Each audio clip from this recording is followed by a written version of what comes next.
अथर्व ने जैन को अपनी ओर कसकर खींचा और उनके होंठ इस तरह मिले जैसे वे बरसों से एक दूसरे के स्वाद के लिए तरस रहे थे। यह चुंबन गहरा, भूखा और अधिकार से भरा था, जिसने उन्हें बेखौफ होकर हर हद पार करने की अनुमति दे दी। जैन की उंगलियां अथर्व की शर्ट के भीतर सरक गईं और उसका मासूम स्पर्श अथर्व के सीने पर गर्म लकीरें खींच रहा था। उस 19 साल के लड़के की दबी हुई आग ने 32 साल के मैच्योर आदमी के नियंत्रण को पूरी तरह से छीन लिया था। कहानी शुरू करने से पहले जल्दी से लाइक करें, दोस्तों के साथ शेयर करें और ऐसे और कंटेंट के लिए हमें फॉलो करना। शाम के 6 बज रहे थे। अथर्व का स्टूडियो अपार्टमेंट शहर की भीड़ से दूर शांत था। वह एक सफल आर्किटेक्ट था जिसकी जिंदगी बाहर से एक परफेक्ट रेखाचित्र जैसी थी। एक शानदार करियर और नेहा, जिसके साथ वह 7 सालों से रिश्ते में था। लेकिन इस परफेक्ट फसाड के भीतर एक भयानक खालीपन था। नेहा के साथ रिश्ता अब सिर्फ आदत और औपचारिकता बनकर रह गया था। अथर्व अपनी डिजाइन फाइल्स देख रहा था, पर उसकी नजरें बार बार लैपटॉप की स्क्रीन पर आ रहे युवा मॉडल्स की रील्स पर ठहर जाती थीं। एक अधूरी हवस उसके भीतर सालों से दबी थी। तभी डोरबेल बजी। उसने दरवाजा खोला। सामने खड़ा था जैन, दुबला पतला पर एकदम फिट, मुश्किल से 19 साल का। हाथ में एक प्रिंटेड फाइल का फोल्डर था। सर, डिजाइन डिलीवरी, मैं जैन हूं जिसने ग्राफिक का काम किया था, जैन ने हल्के पर आत्मविश्वास भरी आवाज में कहा। अथर्व कुछ सेकंड के लिए ठहर गया। जैन का चेहरा मासूम था, उसकी आंखें सीधी, पर उनमें एक ऐसी तेज चमक थी जो अथर्व की दबी हुई भावनाओं को सीधे छू गई। हाँ, अंदर आओ, अथर्व ने खुद ब खुद कहा। जैन हिचका नहीं, उसने भीतर कदम रखा। अथर्व ने फाइल ली और जानबूझकर जैन के हाथ पर अपनी उंगलियां रगड़ ढह दी। जैन का शरीर एक पल को हल्का सा सिहर उठा। उसकी नजरें सीधे अथर्व की आंखों से मिली। उस क्षण अथर्व को लगा कि जैन ने उसकी अधूरी चाहत को पहचान लिया है।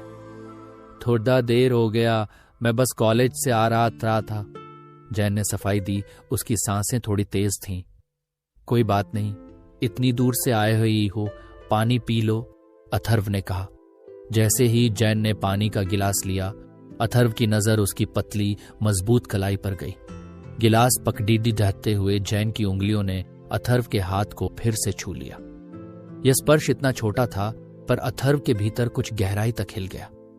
वह तुरंत अपने हाथों को जेब में छिपा लेता है ताकि उसके शरीर में आई अचानक प्रतिक्रिया जाहिर न हो। जैन मुस्कुराया। शुक्रिया सर, अब मैं चलता हूं और डिलीवरी करनी है। जैन चला गया, पर उस कमरे में अब अथर्व अकेला नहीं था। जैन की हल्की महक और उस संयोग भरे स्पर्श की गर्माहट हवा में घुल चुकी थी। उस रात अथर्व करवटें बदलता रहा। जैन का मासूम चेहरा, उसकी भोली आंखें और वो बिजली जैसा स्पर्श बार बार उसकी आंखों के सामने आ रहा था। नेहा देर रात तक काम करती थी और अथर्व की खाली जिंदगी में अब जैन का चेहरा एक नया जुनून बन चुका था। अथर्व को बरसों पहले की अपनी कॉलेज की रातें याद आईं, जब वह खुला, निडर और अपनी चाहतों के प्रति ईमानदार था, जब उसका शरीर पूरी तरह तृप्त होता था। लेकिन शादी, रिश्ते और परफेक्ट इमेज ने सब कुछ एक दबाव के नीचे दबा दिया था। नेहा के साथ नजदीकी बस थकी हुई रस्म थी, जहां जुनून और चाहत मर चुके थे। अथर्व ने बिस्तर छोड़ दिया। उसने कमरे में घूमते हुए जैन के नाम को धीमे से दोहराया। जैन। उसे यह खजाल डरा रहा था, पर साथ ही रोमांचित भी कर रहा था।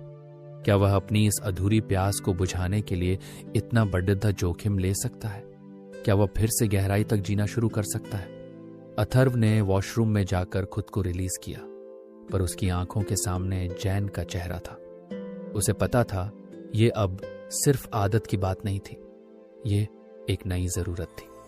सुबह तक अथर्व ने एक फैसला ले लिया था, उसे जैन को फिर से देखना है। अगले दिन दफ्तर में अथर्व का काम में मन नहीं लगा। दोपहर होते ही उसने वही डिजाइन फाइल फिर से खोली और जैन को मैसेज किया। अथर्व, जैन, फाइल में कुछ छोटे बदलाव हैं, क्या तुम आज शाम को फिर आ सकते हो? मैं तुम्हें एक्स्ट्रा पैसे दे दूंगा। जैन का रिप्लाई तुरंत आया। जैन, जी सर, मैं आ जाऊंगा, शाम 7 बजे के बाद। 7 बजे का समय, वह समय जब नेहा अक्सर अपने योग क्लास में होती थी। अथर्व ने इसे संयोग नहीं बल्कि एक साजिश माना। शाम 7:30 डोरबेल बजी। अथर्व का दिल तेज धधक रहा था। उसने दरवाजा खोला। जैन अंदर आया। उसने पिछली बार की तरह एक टी शर्ट और जीन्स पहनी थी। उसका चेहरा शांत था, पर उसकी आंखों में हल्की सी शरारत थी, जैसे वह जानता हो कि यह मुलाकात सिर्फ काम के लिए नहीं है।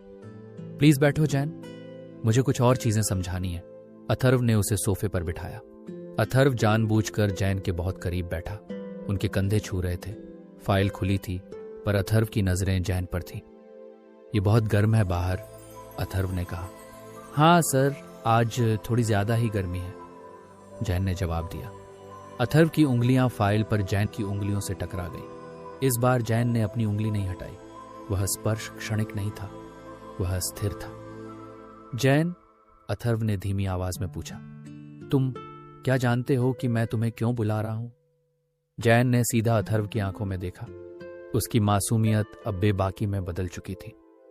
हाँ सर, मुझे लगता है मैं जानता हूं। जैन के इस जवाब ने अथर्व की झिझक को पूरी तरह तोड़ दिया। अथर्व ने अपने हाथ से फाइल बंद कर दी। तो फिर, अथर्व ने गहरी सांस लेते हुए कहा, मुझे दिखाओ कि तुम क्या जानते हो। जैन ने अपनी गर्दन थोड़ी सी झुकाई। उसकी आंखें अथर्व की आंखों से मिली थीं। फिर उसने धीरे से अपना हाथ बढ़ाया और अथर्व की जांघ पर रख दिया। यह स्पर्श मासूम नहीं था, यह सीधा, निडर और बोल्ड था। अथर्व का शरीर बिजली के झटके से सिहर उठा। उसकी सांसें तेज हो गई। जैन की पतली उंगलियां हल्के दबाव के साथ अथर्व की जांघ पर घूमने लगी, ऊपर नीचे। मुझे ये पता है सर, जैन ने फुसफुसाया, कि आप अकेले हैं और आपको नजदीकी चाहिए। अथर्व ने खुद को रोका नहीं। उसने तुरंत जैन का चेहरा अपनी हथेली में लिया और उसके होंठों पर झुक गया। यह पहला चुंबन मीठा नहीं था, यह भूखा था, बरसों की प्यास को एक झटके में बुझाने वाला। जैन ने भी अथर्व को कसकर पकड़ा। उसकी उंगलियां अथर्व की कमीज को भींच रही थीं। उनके बीच की दूरी समाप्त हो गई। वे सोफे पर एक दूसरे में उलझ गए। अथर्व की उंगलियां जैन की शर्ट के बटन ढूंढने लगी। तभी अथर्व के फोन पर नेहा का मैसेज आया। नेहा, मैं 15 मिनट में घर आ रही हूं। दोनों तुरंत एक दूसरे से अलग हुए। उनकी सांसें तेज, होंठ सूजे हुए और आंखें अव्यवस्था से भरी थीं। तुम्हें जाना होगा, अथर्व हांफते हुए बोला।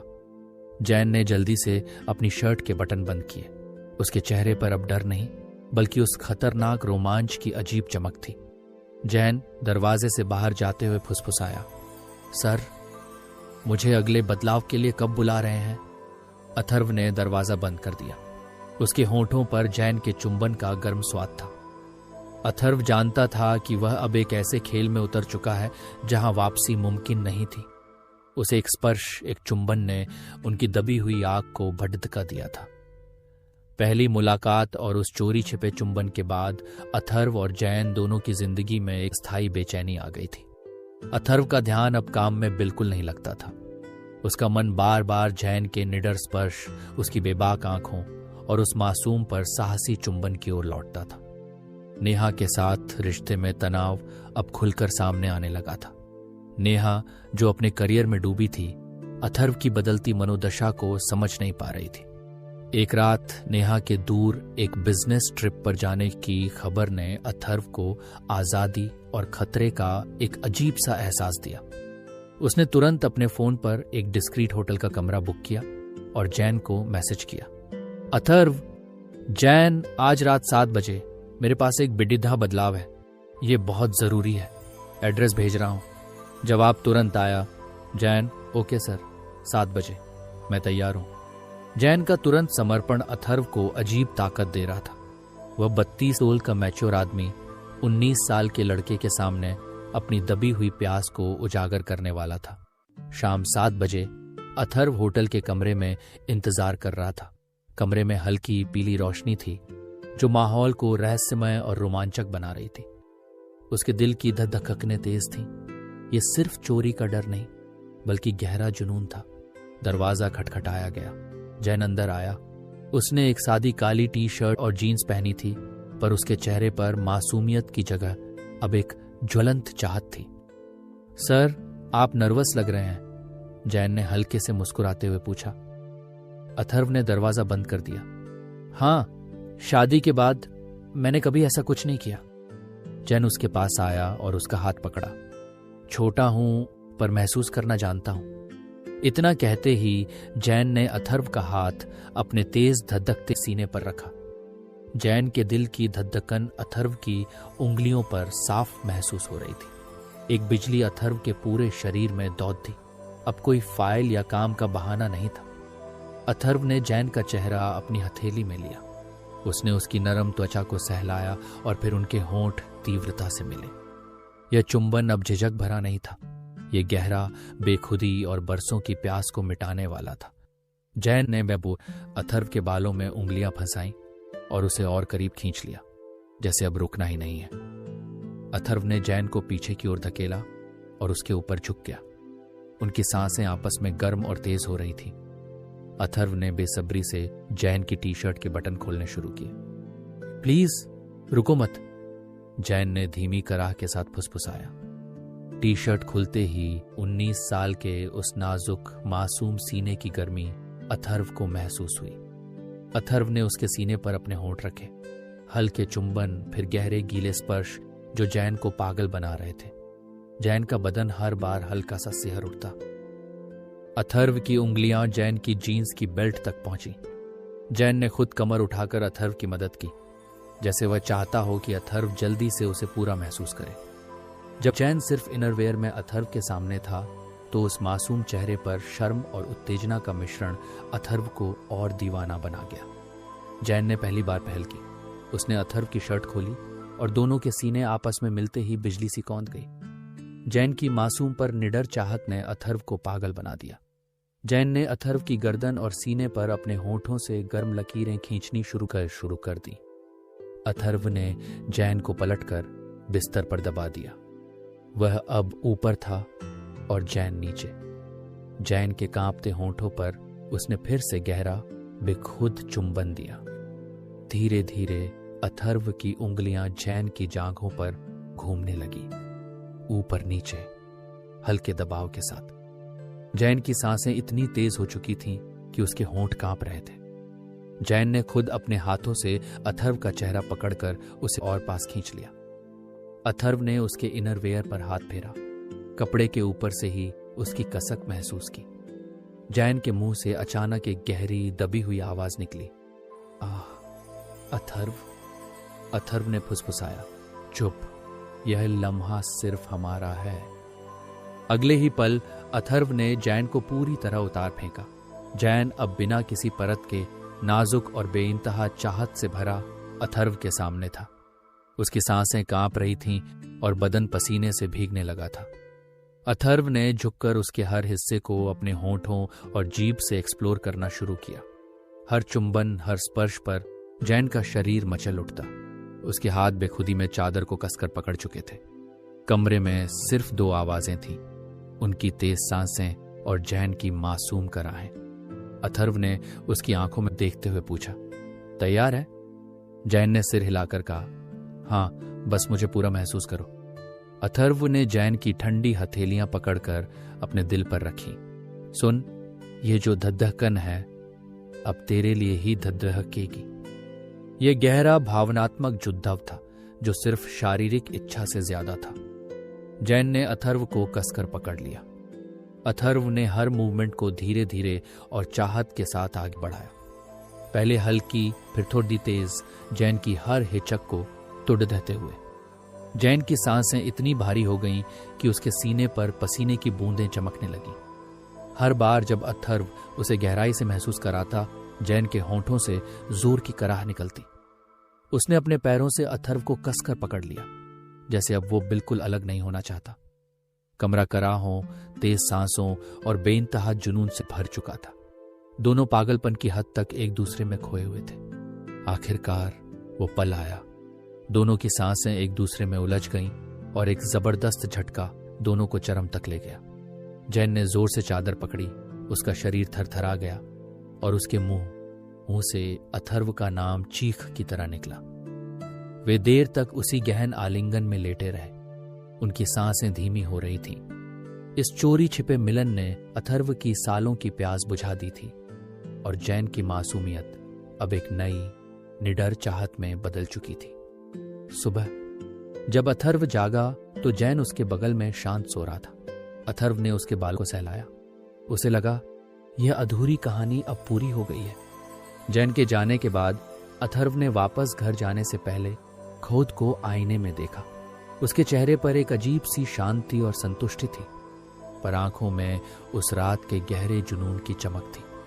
घर पर अथर्व ने अपने दोष और अपराध बोध को दबाने की कोशिश की। नेहा से उसका रिश्ता अब सिर्फ एक झूठ पर टिका था। एक दिन दफ्तर में अथर्व अपने बिजनेस पार्टनर समीर के साथ लंच कर रहा था। समीर अथर्व का बहुत पुराना दोस्त था, जो उसके कॉलेज के दिनों के रहस्यों को भी जानता था। बातचीत के दौरान समीर ने अचानक पूछा, यार आजकल तुम बहुत चमक रहे हो, क्या बात है? नेहा के साथ सब ठीक है? अथर्व ने पानी का गिलास उठाया। हाँ सब ठीक है, बस काम का तनाव कम हुआ है। समीर मुस्कुराया। काम का तनाव या कोई नया जुनून? मैंने तुम्हें देखा है अथर्व, जब तुम किसी चीज में गहराई तक उतरते हो तो तुम्हारी आंखें ऐसी ही चमकती हैं जैसी कॉलेज के दिनों में चमकती थीं। अथर्व के हाथ से गिलास कांप गया। समीर की नजरों की पैठ अथर्व को डरा गई। तुम क्या कह रहे हो समीर? अथर्व ने आवाज को स्थिर रखने की कोशिश की। कुछ नहीं, समीर ने आराम से कहा। बस ध्यान रखना मेरे दोस्त, पुराने शौक जब शादी के बाद लौटते हैं तो वह हमेशा अकेले नहीं आते, वे अपने साथ जटिलता लाते हैं। अथर्व जानता था कि समीर सिर्फ दोस्ती की बात नहीं कर रहा था। समीर की आंखें अथर्व के भीतर के राज को पहचान रही थीं। उस रात के जुनून के बाद अथर्व की जिंदगी में अब समीर के रूप में एक तीसरा पात्र आ चुका था, जो सस्पेंस और खतरा दोनों लेकर आया था। अथर्व को लगा कि उसके और जैन के चोरी छिपे रिश्ते की खुशबू अब हवा में फैलने लगी है। समीर की चेतावनी ने अथर्व को डर और सावधानी के बीच फंसा दिया था। वह जैन से मिलना बंद नहीं कर सकता था, पर अब उनकी मुलाकातें तेज, संक्षिप्त और खतरे के साये में होती थीं।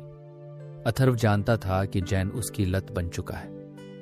एक दिन जैन ने अथर्व को मैसेज किया, जैन मुझे आपकी जरूरत है सर, मैं आपको मिस कर रहा हूं। अथर्व ने एक अपार्टमेंट कॉम्प्लेक्स के पास एक गुप्त जगह पर जैन को बुलाया। जब जैन वहां पहुंचा तो अथर्व ने उसे तुरंत अपनी कार में खींच लिया। क्या हुआ, तुम इतने घबराए हुए क्यों हो? जैन ने पूछा। उसकी आवाज में चिंता थी। समीर को शक हो गया है, अथर्व ने फुसफुसाया। हमें सावधान रहना होगा। जैन ने अथर्व की आंखें देखी। डर के बावजूद उसने अपना हाथ अथर्व की जांघ पर रखा और उसे हल्के से सहलाया। डरिए मत अथर्व, जब हम साथ होते हैं तो कोई हमें देख नहीं सकता। जैन की यह निडरता अथर्व को रोमांच से भर गई। अथर्व ने तुरंत जैन को अपनी ओर खींचा और कार के अंदर ही एक तीव्र गर्म चुंबन दिया। यह चुंबन जुनून और डर का मिश्रण था। वे जल्दी से एक दूसरे के शरीर की गर्मी को पहचान रहे थे।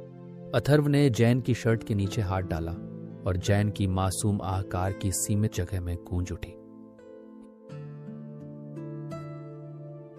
नुकसान नहीं पहुंचा सकता।